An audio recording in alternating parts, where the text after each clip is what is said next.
Hello అండి. ఇది last time నేను 2 వీడియోలు కలిపి తీసినాను. మళ్ళీ అది లెంగ్తీ అవుతదనేసి అప్పుడు క్రోటన్స్ చూయించాను. ఇప్పుడు ఇదొచ్చేసేమో ఆకుకూరలు ఇది. ఇందులో నేను ఆవాలు అది వేసినాను. ఆవాలకి సెపరేట్ పాట్ అవసరం లేదు ఇదనేసి నేను తీసేస్తున్నాను అది. అందులో నేను కొంచెం వాటర్ అది పోయి కూడా ఆరిపోయిందది.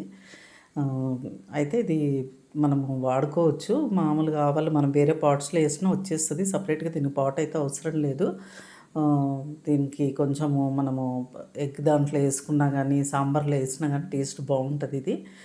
ఇది అయితే ఇప్పుడు నేను వీడియో ఎందుకు జేస్తున్నానంటే, ఇప్పుడు నేను ఆల్మోస్ట్ కొన్ని కూరలు అంటే చిక్కుడు అటువంటివి పెట్టినాను. అవన్నీ తీసేస్తున్నాను. టమాటాలు, పచ్చిమిర్చి అట్లా. ఎందుకంటే నాకు హెల్త్ పర్మిట్ చేయట్లేదు. అందుకని తీసేస్తున్నాను. అయితే మనము ఫ్లాట్స్‌లో ఉన్న వాళ్ళమి మనకి నీడలో కూడా పెంచుకునేటి కొన్ని దుంపలు అటువంటివి ఉంటాయి కదా! అవి పెడుతున్నాను. అంటే మేము ఎక్కువ ఏది తింటామో అది మాత్రమే పెడుతున్నాను. ఆలు, బీట్రూట్ ఇటువంటివి కూడా పెట్టుకోవచ్చు. కానీ నేను అవి ఎక్కువ వాడను. అందుకని నేను చామగడ్డ అయితే ఇదైతే వాడతాను.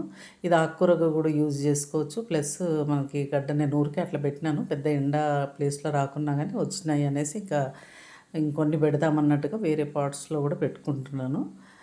కొన్ని ఆకుకూరలు కూడా పెట్టుకున్నా మనకి బాగానే ఉంటాయి. ఎండ ఎక్కువ అవసరం లేదు. కానీ వెంటిలేషన్ అన్నా అట్లీస్ట్ బాగుండాలి. కొన్ని ఫ్లాట్స్‌లో అసలు వెంటిలేషన్ కూడా ఉండదు. అటువంటప్పుడు పెంచుకోవడం కష్టము. ఒక 2 అవర్స్ అన్న ఎండ అయితే రావాలి ఆకుకూరలకి. ఇప్పుడు మాకైతే నాకు ఇప్పుడు నేను ఇది కిచెన్ వైపు చేస్తున్నాను. ఇక్కడ మాకు ఓన్లీ చలికాలంలో మాత్రమే వస్తది. మిగతా దాంట్లో అయితే రాదిక. ఇది నేను ఫ్రంట్ సైడే పెడతాను ఆ పాట్. అందుకే ఇందులో వచ్చేసి కొంచెం ఆకుకూరలు అవి వేస్తున్నాను. పాలకూర అవి తెప్పించుకొని వేస్తున్నాను కానీ ఇది నేను మళ్ళీ లాస్ట్‌లో చూపిస్తాను. ఇది వీడియో ఎప్పుడో తీసింది. నేను ఇప్పుడు వాయిస్ ఓవర్ ఇప్పుడు ఇచ్చుకుంటున్నాను ఇది. అయితే నాకు పెద్దగా ఇది అంత మంచిగా గ్రోత్ అయితే అనిపించలేదు. వేరే దగ్గర మళ్ళీ ఆకుకూరలు సీడ్స్ తీసుకోవాలనుకుంటున్నాను. విభావరి నేచర్ అనేసి తను పెట్టినారు.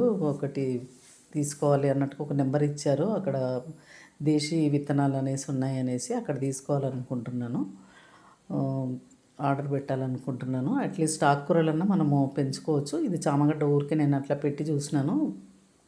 అట్లాగే ఉంది అది అందులో. ఇంకా అది తీసేసి దీంట్లో నేను తోటకూర విత్తనాలు అయితే వేస్తున్నాను. టమాటాలు కూడా ఉన్నాయి. తీసేద్దాం అనుకుంటున్నాను కానీ అది అసలు ఏమో మనసు ఒప్పట్లేదు. ఊరికే అట్లా పెట్టినాను.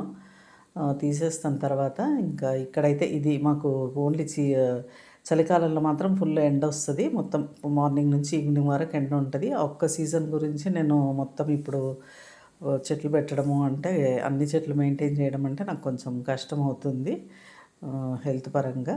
అందుకని నేను ఇంకా అన్నీ తీసేసి క్రోటాన్సే ఎక్కువ పెడుతున్నాను. కొంచెం ఆకుకూరలు, ఈ దుంపలు మనం ఏవైతే తింటామో అవి పెట్టుకుంటే పోతుంది. ఇంక ఇవన్నీ తీసేస్తున్నాను. నేను బచ్చలైతే కంటిన్యూగా అది కొంచెం ఎండ లేకుండా పెరుగుతుంది. ఇంక ఇవన్నీ తీసేస్తున్నాను నేను. ఇవన్నీ మా చెల్లెలకి ఇచ్చేస్తున్నాను.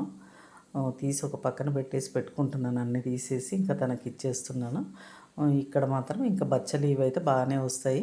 ఇటువైపు కూడా మాకు ఎండ క్రాస్‌లో వస్తది. అది కూడా ఒక 2 అవర్స్ వస్తది.